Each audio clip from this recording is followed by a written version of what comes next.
Today's video is the first in a series called Things Your Agent Should Be Doing. As a buyer or seller, it's assumed that you're not regularly in the world of real estate, so there's so much insight perspective that you might not have.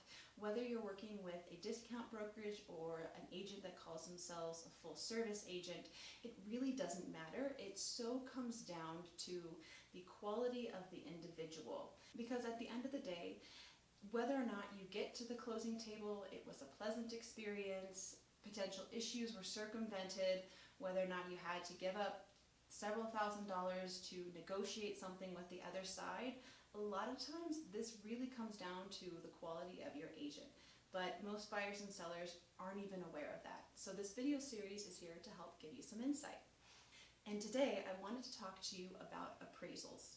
Now, if a buyer has a loan, the bank or the lending institution is going to hire an appraiser to come over and appraise the house while it's under contract. Now, at the end of the day, the decision that the appraiser makes when it comes to the value of the home is their own decision. However, there is information that the agent can provide that might help influence or further inform the appraiser's decision. And the reason why this really matters is, say a buyer and a seller, they go under contract on a home for $500,000. If the appraiser comes along and determines that the home is only worth $475,000, now there's a $25,000 gap. And something has to be figured out about that gap. Is it the seller that's going to pay for it? Is it the buyer that's going to pay for it? Are they going to meet in the middle? Or is this deal completely going to fall apart? Now, it might be that the home truly is only worth $475,000, but there could be additional information that the agents are aware of that might help inform the appraiser further and lead them to make a higher determination on the value of the home. Typically, it's the listing agent that is going to be there to meet the appraiser and give them a report about information about comps of the home. But sometimes if the listing agent isn't going to be there, I as a buyer's agent sometimes will always ask the listing agent, are you going to be there? And if they're not, then I'm going to make that report and I'm going to be there. So what are some of those things that might need to be in this report that an agent provides to an appraiser? The first is, have there been any recent updates in the home? Because the appraiser might not know about that, and some of those updates you might not even be able to see with the general eye. So I as an agent always provide the appraiser with a list of updates that are usually made within the past 5 years. I let them know when it was made and how much it costs, because that could influence the appraiser's decision as to how much the home is worth. So the next important piece of information to provide to the appraiser are comps.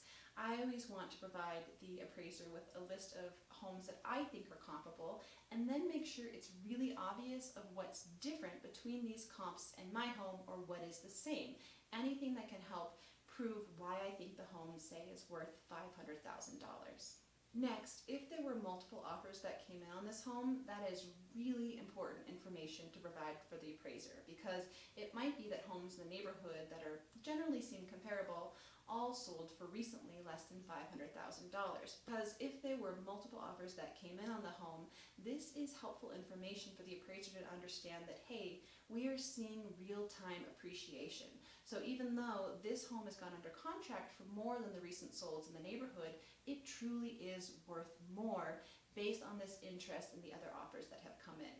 Obviously, leave out the personal information, but it's important to give copies of these other purchase agreements and show what those prices were, and if there was any additional things that the buyers were willing to do and to give, to offer, to get this house under contract. And then the last thing I want to do is to do some research on information that might not be readily available to the appraiser. For example, it may be a home that looked really comparable to my listing, sold for less. What I'm going to do is I'm going to call the listing agent, that previous listing agent, and ask them, hey, I noticed that it sold for less. Can you give me any insight about this? I have an appraisal coming up. And they might give me some insight like, oh, well, it was just from one family member to another, so they were happy to sell it for less than market value. Or maybe something big came up during inspection that was very expensive, and the buyer and seller just agreed that they were going to purchase it for less. That's some information that the appraiser will not have. So it's really important to be able to give that to them to be able to support your higher price.